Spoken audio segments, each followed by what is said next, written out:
수요예배 나오신 여러분 모두 환영합니다. 오늘은 천국에는 무엇이 있을까라는 제목을 가지고 같이 말씀을 나눠보도록 하겠습니다. 여러분, 기독교 신앙에는 아주 많은 유익이 있습니다. 그 유익들 가운데에는 인생의 종점에 대한 지식도 있는데, 그 지식은 죽음 이후의 삶이 어떤 것인지 우리에게 알려주고 있습니다. 여러분, 살다 보면 죽음은 필연적인 것이죠. 한자어로 죽음을 상징하는 죽을 사자를 파자해보면 이 죽음의 특징이 잘 드러나는데, 사자를 파자하면 한 일자에 저녁 석자 그리고 비수 비자 이렇게 나옵니다. 이대로 말을 풀어보면 죽음이란 어느 밤중에 갑자기 비수가 날아오는 것과 같습니다. 필연적이고 불가피한 것이라는 이야기입니다. 세상에 존재하는 많은 종교는 이 갑작스러우면서도 필연적인 죽음에 대해 나름의 답을 가지고 있고, 기독교 또한 그 답을 가지고 있습니다. 근데 다른 것은 기독교는 하나님의 은혜에 대해서, 이 부분에 대해서 많이 이야기를 하고 있다는 것이죠. 그렇다면 기독교가 말하는 죽음 이후의 삶은 어디로 이어지는 것일까요? 간단하게 이야기하면 죽음 이후에는 천국으로 가는 길이 있고 지옥으로 가는 길이 있습니다. 오늘은 이 가운데 우리가 가게 될 곳, 천국에 대한 이야기를 같이 나눠보고자 합니다.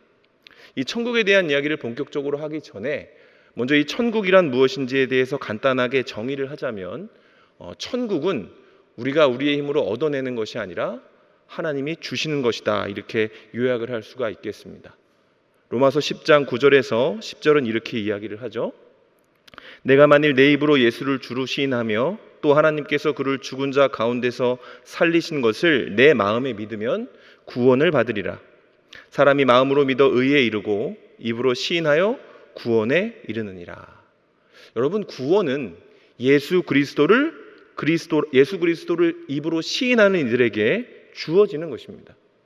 구체적으로 말해서 나사렛 예수가 왕이시고 그가 그리스도이시며 나를 위해 십자가에 달려 돌아가시고 부활하시고 재림할 것을 그 마음에 정말로 믿고 있다면 그 사람은 하나님이 허락하신 구원을 받는 사람이라는 것이죠. 아마 여러분에게도 바로 이러한 고백이 있으실 줄로 믿습니다. 여러분의 마음속에 이 예수님에 대한 아주 구체적이고 실제적인 고백이 있다면 여러분, 그것 자체가 여러분이 누리고 있는 가장 큰 복인 것이죠. 그리고 천국은 그 고백으로 말미암아 하나님이 우리에게 주시는 선물인 것입니다. 이런 맥락에서 우리가 하나님을 믿음으로 정말로 누릴 수 있는 큰 복은 하나님이 내 힘으로, 내 생각으로 할 수 없는 그 고백을 내 입술에 넣어주신다, 이런 것으로 볼 수가 있겠습니다. 그리고 이 고백을 가진 자가 가는 곳이 바로 천국이죠. 저는 어렸을 때 이 천국이 어떤 건지에 대해서 굉장히 궁금했어요. 그래서 성경학교가 딱 지나고, 저희는 작은 교회였으니까 저희 어머니가 주로 제 선생님이셨는데, 제 어머니한테 물어본 적이 있습니다. 초등학교 한 1, 2학년 그때쯤이었던 것 같은데, 엄마, 천국은 도대체 어떤 곳이에요? 이렇게 물어보니까 당황하시더라고요. 천국? 그러더니 이제 표현을 하시는데 이렇게 하셨습니다. 생명수강이 있대요. 거기서 계속 수영을 한대요. 그리고 음식을 많이 먹지 않아도 금사과 같은 걸 먹으면서 행복하게 지낼 수 있다, 이렇게 묘사를 하셨습니다. 아마 당황하셔서 그랬겠지만 어린 제가 느낄 때 천국은 그지 매력이 별로 없었습니다. 거기에 꼭 가야 되나? 수영하면 너무 피곤한데, 음식도 여기 맛있는 게 많은데 거기 사과만 먹는다고? 내가 원숭이도 아닌데, 이런 생각을 했던 것 같아요. 근데 그럼에도 불구하고 내가 천국에 가야겠다라는 생각은 했던 것 같아요. 왜냐하면 천국 아니면 지옥이니까. 그러니까 그 당시 제게 천국이란 꼭 가야 되는 곳이라기보다는 지옥에 가지 않기 위해서 가야만 하는 곳이었다라는 것이죠. 그러나 여러분, 천국은 사실 이렇게 묘사하기가 참 힘든 것입니다. 그래서 누군가 우리에게 왜 천국에 가고 싶어 이렇게 물어본다면 우리가 할 수 있는 대답은 거의 한 가지로 귀결되는 것 같아요. 그 답은 뭐냐면 거기에 하나님이 계시기 때문이다, 이렇게밖에 답을 할 수가 없는 것입니다. 그리고 그 하나님은 그 땅에서 왕으로 통치를 하시죠. 역사 속에는 다양하고 많은 종류의 통치 체제가 존재해 왔고, 크게는 민주주의가 있고 왕정 체제가 있습니다. 오늘날 대부분의 나라는 이 가운데 민주주의를 택하고 있어요. 다수결로 모든 결정을 하는 곳이죠. 그리고 왕권, 그러니까 전제적인 통치를 하는 곳은 대부분 독재인 경우가 많이 있습니다. 왜 한 사람의 통치가 주로 독재로 가냐면 그 통치하는 사람이 죄인이기 때문에 그런 것입니다. 인간은 제한적이고 생각하는 것이 죄악되다 보니까 그 가운데서 할 수 있는 것이, 고갈되는 자원을 가지고 할 수 있는 것이 누군가를 희생시키고 소모시켜서 자기가 원하는 것을 관철하는 그런 한정적인 방법밖에는 없다라는 것이죠. 탁월한 인간이라 할지라도 이 이상 통치할 수 없는 것입니다. 그러나 하나님이 왕으로 계신 천국은 좀 양상이 다를 수 있어요. 그곳에는 다수결도 없고 선거도 없고 모든 것이 하나님의 뜻대로 이루어지지만 그 중에서도 부족함이 없는 것입니다. 왜냐하면 하나님이 창조주이시고 전능자이시기 때문에 하나님이 모든 것을 공급하시고 이루시기에 그 땅에 있는 백성들은 행복하게 많은 것을 누릴 수 있다라는 거예요. 하나님이 사랑으로 통치하시는 분이고 하나님이 모든 것을 우리에게 허락하시는 분이시기 때문에 그 땅에는 충만이라는 것이 있습니다. 그렇다면 이제 본격적으로 실제적인 천국의 풍경에 대해서 한번 살펴봤으면 좋겠는데, 그러면 천국은 도대체 어떤 풍경을 가지고 있을까요? 이 시간에 요한계시록의 말씀을 기반으로 한 3가지 풍경, 우리가 천국에 가면 볼 수 있는 것에 대해서 한번 이야기를 나눠보고 싶습니다. 여러분, 천국을 채운 것 그 첫 번째는 바로 거룩이라는 것이 있습니다. 21장 2절을 같이 한번 읽어보도록 하겠습니다. 시작. 또 내가 봄에 거룩한 성 새 예루살렘이 하나님께로부터 하늘에서 내려오니 그 준비한 것이 신부가 남편을 위하여 단장한 것 같더라. 자, 천국을 가득 채우고 있는 것 가운데에는 거룩함이라는 것이 있습니다. 자, 방금 읽은 구절에서 하늘로부터 내려오는 거룩한 성 예루살렘이 신부의 모습으로 단장되어 있다라는 표현이 등장을 해요. 이것은 무엇입니까? 신부의 단장이라는 것은 분명한 목적을 가지고 있죠. 그것은 바로 신랑에게 아름답게 보이기 위해서 그렇게 단장을 하는 것입니다. 그러니까 이 말을 다르게 이야기를 하면 거룩한 성 예루살렘의 단장은 신랑 되신 예수 그리스도가 아름답다라고 인정하시는 것으로 그 성이 단장하고 있다라는 것을 이야기를 하는 거죠. 세상은 아름다움을 표현하는 여러 가지 단어를 가지고 있습니다. 귀엽다, 예쁘다, 우아하다, 화려하다, 이런 것들이 많이 있어요. 근데 우리의 신랑이신 예수 그리스도께서 아름다움 중에 최고로 치는 것이 뭐냐면 바로 거룩이라는 것입니다. 여러분, 천국은 예수님의 나라입니다. 그래서 그의 나라에는 거룩함으로 가득 차 있어요. 쉽게 말하면 그곳에서는 거룩이 대세, 유행이라는 말입니다. 모든 사람이 거룩으로 옷 입기를 원하고 가능한 최대한 더욱더 거룩해지기 위해 많은 것들을 추구하는 곳이 바로 천국이라는 것이에요. 그래서 이러한 천국의 모습은 지금 우리가 살고 있는 이 땅과 매우 큰 차이를 가지고 있습니다. 계시록에 보면 거룩한 성 예루살렘과 대조되는 다른 성 하나가 등장하는데 그게 바로 바벨론이라는 성입니다. 예루살렘과 바벨론의 차이점은 요한계시록 18장 2절로부터 3절에 바벨론에 대한 묘사를 보면 잘 나와 있습니다. 제가 읽어보겠습니다. 힘찬 음성으로 외쳐 이르되 무너졌도다 무너졌도다 큰 성 바벨론이여, 귀신의 처소와 각종 더러운 영이 모이는 곳과 각종 더럽고 가증한 새들이 모이는 곳이 되었도다.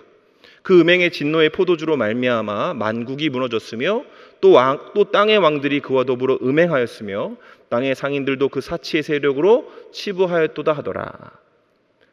천국을 상징하는 그 성은 거룩한 성이지만 여러분, 세상 죄인들의 성을 상징하는 바벨론은 큰 성이다, 이렇게 묘사가 되어져 있어요.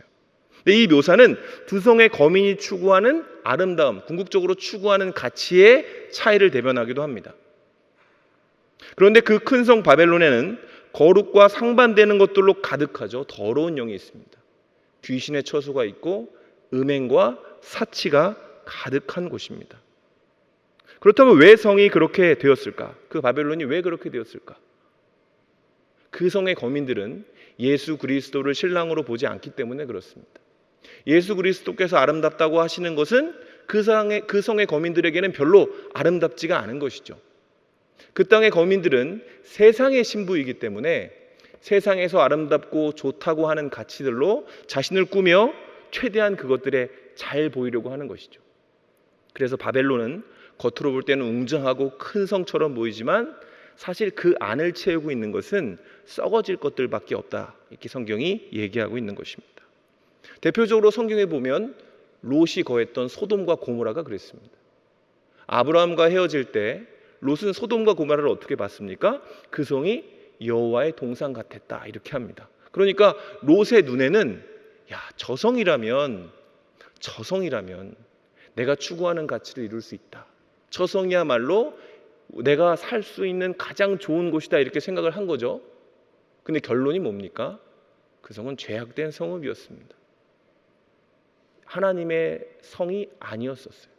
그래서 하나님의 사람이었던 롯이 가서 아무런 영향력도 가지지 못하고 심지어 같이 멸망할 뻔했던 그런 곳이 바로 그 죄의 성읍 소돔과 고모라였다라는 것입니다. 여러분, 여기서 우리는 한번 스스로를 점검해 봐야 돼요. 여러분, 우리는 무엇을 아름답다라고 얘기하고 있습니까? 무엇을 추구하고 무엇을 얻고자 합니까? 내가 겉으로는 롯처럼 하나님의 길을 가고 있다라고 하더라도 내 마음속 깊숙한 곳에 세상이 여호와의 동산처럼 보인다면, 그 땅에 있는 죄와 어긋남이 보이지 않고 그저 거기서 누릴 수 있는 것으로 내가 만족하고자 한다면, 여러분, 우리는 우리의 정체성에 대해서 진지하게 생각을 해봐야겠죠.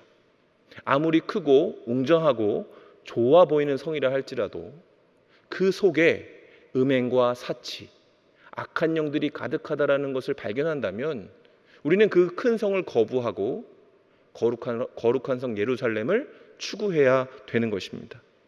성도 여러분, 천국은 거룩함으로 가득 채워져 있습니다.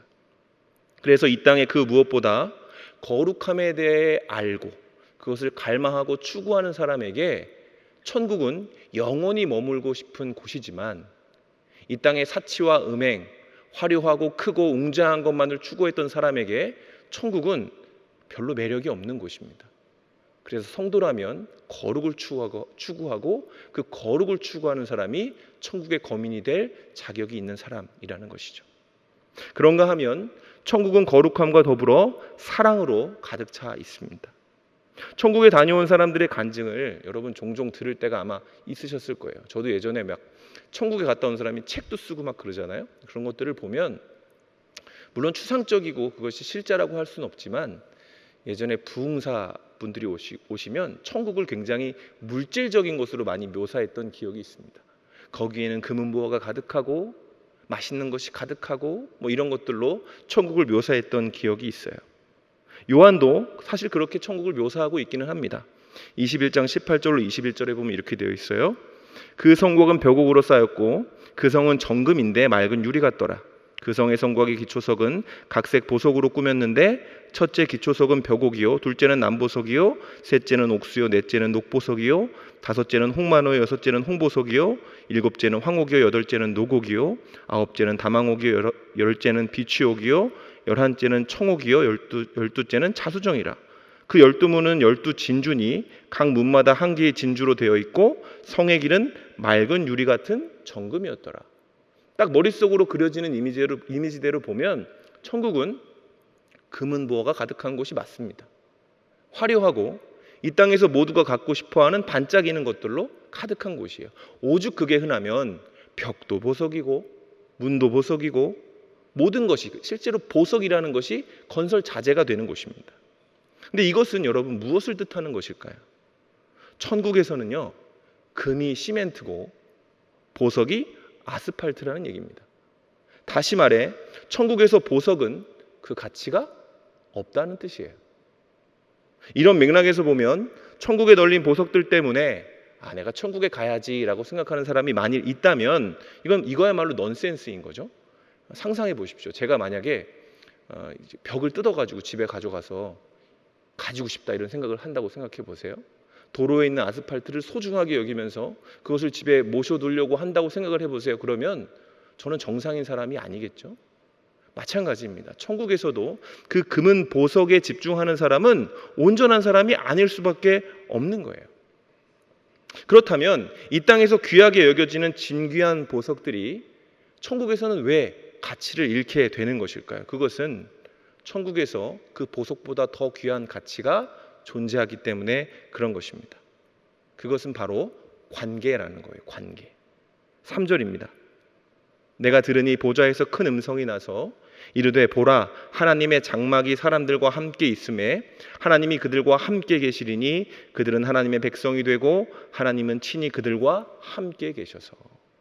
자, 본문을 보면 3번이나 연속적으로 반복되는 단어가 있죠. 그게 뭐냐면 함께라는 단어입니다. 함께. 이 단어는 전체에서 천국에서 하나님과 우리의 사이가 어떤 관계일지를 잘 설명하는 것인데, 이 땅에서 우리는 종종 하나님과 거리감을 느낄 때가 있죠.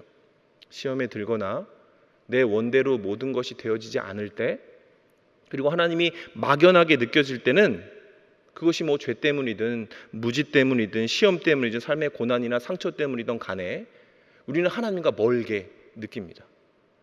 하나님이 나의 삶에 관심이 없는 것 같고 왠지 하나님이 나를 덜 사랑하시는 것 같은 느낌을 받을 때가 있다라는 거예요. 근데 여러분, 이런 상태는 사실 온전한 것이 아니죠. 우리는 종종 영적 상태를 설명할 때 성령 충만이라는 단어를 가지고 그 기준을 삼습니다. 여러분, 성령 충만이 뭔지 아세요? 하나님과의 친밀감을 얘기하는 겁니다. 하나님과의 친밀감이 깊으면 성령이 충만한 것이고, 하나님과의 친밀감이 얕으면 성령이 고갈된 거예요. 제가 예전에 대학교 때 산기도를 갔던 적이 있어요. 마음에 굉장히 어려움이 있어서 산기도에 올라갔거든요. 거기 구불구불한 길이 있고 산에서 기도하는 곳이 대부분 그렇듯이 굉장히 눅눅하고 축축하고 냄새가 참 많이 납니다. 그래서 문제가 있어서 그 기도를 하고 나름 이제 하나님께 은혜를 깊이 받고 내려오는 길에 제가 나뭇잎이 너무 예뻐 보이는 거예요. 날씨도 이상하게 좋은 것 같고 바람도 저를 시원하게 하는 것 같고 그런 느낌을 받았습니다. 근데 올라갈 땐 전혀 그렇지 않았거든요. 올라갈 때는 그 나무 사이에 있는 거미줄이 너무 싫고 내가 여기까지 와야 되나 이런 고민들을 했었어요. 근데 기도를 통해서 하나님께 은혜를 경험하고 나니까, 그러니까 하나님과의 친밀감이 생기고 나니까 이상하게 모든 것이 아름다워 보이고 모든 것이 긍정적으로 해석되는 경험을 했습니다. 여러분, 천국은 이 땅에서 우리를 괴롭게 하는 것들 있죠. 하나님에 대한 오해들, 하나님이 나와 머셔, 내게 관심 없어, 나와 상관이 없으신 것 같아 라고 하는 그 고민들이 해소되는 장소입니다. 왜냐하면 하나님이 우리와 함께하고 계시기 때문에 그런 거죠. 어디를 봐도 하나님인 겁니다. 어디를 봐도 하나님으로 충만한 곳, 다시 말해 성령 충만한 곳이 바로 천국이라는 곳이에요. 그래서 천국은 우리를 외롭게 하지도 않고 힘들게 하지도 않고 곤란하게 하지도 않는 곳이에요. 천국에 가면 우리는 한 번도 제대로 경험해 보지 못했던, 이 땅의 육체로 말미암아 한 번도 제대로 경험해 보지 못했던 하나님과의 온전한 연합을 경험하게 될 것이고, 그로 말미암아 모든 것을 기쁨으로, 찬양으로, 감사로 올려드릴 수 있는 진정한 예배자가 될 수 있다는 것입니다. 이 사실이 여러분, 금은 보화보다 더 귀한 거 아닙니까? 금은 보화 물론 좋죠. 그러나 이 땅에선 좋은 것이지만 천국에서는 하나님과의 관계보다 더 좋은 것은 없다라는 것이죠. 그리고 하늘나라에 가서 바로 이것을 진정한 가치로 여기기 위해서는 이 땅에서부터 하나님이 얼마나 좋은 분이신지를 경험하고 깨달아야 하는 것입니다. 여러분, 하나님은 좋은 분입니다. 믿으십니까? 하나님은 무조건 좋은 분이에요. 이것만 알아도 사실 신앙생활 가운데 많은 어려움들을 넘어갈 수 있습니다. 하나님이 왜 좋은 분이십니까? 우리가 가치 없을 때 우리를 사랑해 주셨기 때문이죠. 우리가 아직 죄인 되었을 때에 그리스도께서 우리를 위하여 죽으심으로 우리를 향한 당신의 사랑을 확증하셨잖아요. 하나님은 우리가 아무런 가치도 없을 때 우리를 사랑하셔서 십자가에 달려 돌아가시고 부활하시고 우리와 함께 거하시기로 작정하신 분이십니다. 한마디로 주와 같은 분은 없는 거예요. 이 땅에 우리를 진정으로 사랑하고 우리를 정말로 귀하게 보는 분은 오직 하나님밖에 없어요. 그리고 성경에서 하나님은 우리를 향한 그 마음을 있는 그대로 전부 다 표현을 하셨습니다. 때문에 남은 것은 뭡니까? 우리가 그 사랑에 반응하는 것입니다. 세상에서 가장 친밀한 관계를 부부라고 한답니다. 부부는 무촌이래요. 그러나 동사무소 가서 혼인신고 한다고 해서 부부간의 친밀감이 견고해집니까? 그렇지 않습니다. 그냥 신고한다고 해서 친밀감이 강화되는 것이 아니라 결혼부터 돌보고 가꾸고 다듬어야 그 사랑이 더욱더 가치가 생기는 것이죠. 바쁘다는 핑계로, 그럴 여유가 없다는 핑계로 내가 사랑하는 대상을 방치하다 보면 그 사랑은 차갑게 식게 되어 있습니다. 그러니 착각하면 안 되는 것이죠. 그냥 교회 다닌다고 해서 하나님에 대한 사랑이 더 강해질 거라고 생각하는 것은 너무나 나태한 생각입니다. 여러분, 앞서 우리가 하나님에 대한 진정한 신앙 고백을 하는 사람이라면 하나님에 대한 관심과 사랑, 열정으로 삶의 순간순간을 채워 나가야 되는 거예요. 그 삶의 한 순간순간이 하나님을 향한 열심과 사랑과 충성으로 채워질 때 우리는 천국에 가서 하나님과 누리는 그 관계 속에서 정말 큰 기쁨, 완전한 만족, 그리고 그로 말미암아 그곳에 널려 있는 보석에 대한 가치를 하찮게 여길 수 있는 온전한 눈을 가진 사람이 될 수 있는 것이고, 그리고 그런 관계 가운데 우리가 준비되어질 때 천국은 우리가 영원토록 거하고 싶은 진정한 보금자리가 되는 것입니다. 거룩 사랑과 더불어서 천국을 가득 채우고 있는 마지막 한 가지는 바로 위로라는 것입니다. 위로. 우리 4절을 같이 한번 읽어볼까요? 모든 눈물을 그 눈에서 닦아주시니 다시는 사망이 없고 애통하는 것이나 곡하는 것이나 아픈 것이 다시 있지 아니하리니 처음 것들이 다 지나갔음이로라. 자, 예수님은 이 세상을 떠나시면서 제자들한테 보혜사 성령을 주신다고 약속을 하셨어요. 그때 제자들이 어디 가십니까? 우리 누구 어디 가십니까? 그냥 올라가지 않으시면 안 됩니까? 했을 때 예수님이 이르셨어요. 내가 더 좋은 것을 너에게 주려고 가는 거다. 이렇게 말씀을 하셨어요. 그것이 바로 성령이죠. 그리고 성령은 보혜사라고 불립니다. 위로의 영이라고 불립니다. 성령이 어떻게 우리를 위로하시는지에 대해서 주님이 직접 이렇게 말씀을 하셨죠. 요한복음 14장입니다. 보혜사 곧 하나님께서 내 이름으로 보내실 성령, 그가 너희에게 모든 것을 가르치고 내가 너희에게 말한 모든 것을 생각나게 하리라. 여러분, 믿음을 지키는 건 쉽지 않은 것 같습니다. 물론 저보다 훨씬 신앙의 선배분들이 많으시기 때문에 이 말씀을 드렸을 때 공감이 되실 거예요. 은혜를 많이 받아도 밑 빠진 독 같아서 그 은혜가 순식간에 빠져나가는 것을 너무나 많이 경험하게 되는 거죠. 우리의 믿음은 겨자씨보다도 작지만 그 겨자씨만한 믿음을 향해 다가오는 세상의 시험은 태산과도 같습니다. 그렇다 보니 우리는 마치 건망증 환자처럼 하나님을 잊어버리고 살 때가 훨씬 많은 것 같아요. 교회에 나와서 예배 드릴 때는 하나님이 기억이 나기도 하지만 일상 가운데 돌아가면 삶의 문제와 쳇바퀴처럼 돌아가는 그 일정 가운데에서 하나님의 사랑을 까맣게 잊어버리고 내가 도대체 신자인지 아니면 불신자인지 착각하면서 그렇게 하루를 살아가는 거죠. 근데 그럼에도 불구하고 신자는 하나님을 잊지는 않습니다. 완전히 잊지는 못합니다. 왠지 모르게 하나님이 기억이 나는 거예요. 주일이 되면 교회에 가야 되겠다는 생각이 들고, 죄를 지으면 뭔가 찜찜하고, 마음이 힘들 때는 일단 하나님에 대한 생각이 나는 것이 신자의 모습이죠. 놀라운 것은 그게 우리가 하는 게 아니라는 겁니다. 그게 우리가 떠올리고 우리가 훈련받아서 하나님을 떠올리고 예배에 나오는 것이 아니라 성령님이 우리 가운데 하나님이 잊혀지지 않도록 우리의 악한 영을 붙들어주고 계시는 것이죠. 그것을 긍휼이라고 합니다. 그 긍휼하심 덕분에 성도는 스스로의 역량으로는 도저히 완주가 불가능한 이 믿음의 경주, 삶의 여정을 그래도 꾸역꾸역 완주할 수 있게 되는 것입니다. 그래서 바울은 하나님을 망각하고 표류하는 교회를 향해서 이렇게 하나님에 대해서 설명했었습니다. 고린도후서 1장 4절, 우리의 모든 환난 중에서 우리를 위로하사 우리로 하여금 하나님께 받는 위로로서 모든 환난 중에 있는 자들을 능히 위로하게 하시는 이시로다. 여러분, 신앙생활은 마라톤 경주와도 같습니다. 그래서 고되고 어렵고 포기하고 싶을 때가 분명히 있겠죠. 숨이 턱까지 차오르는 겁니다.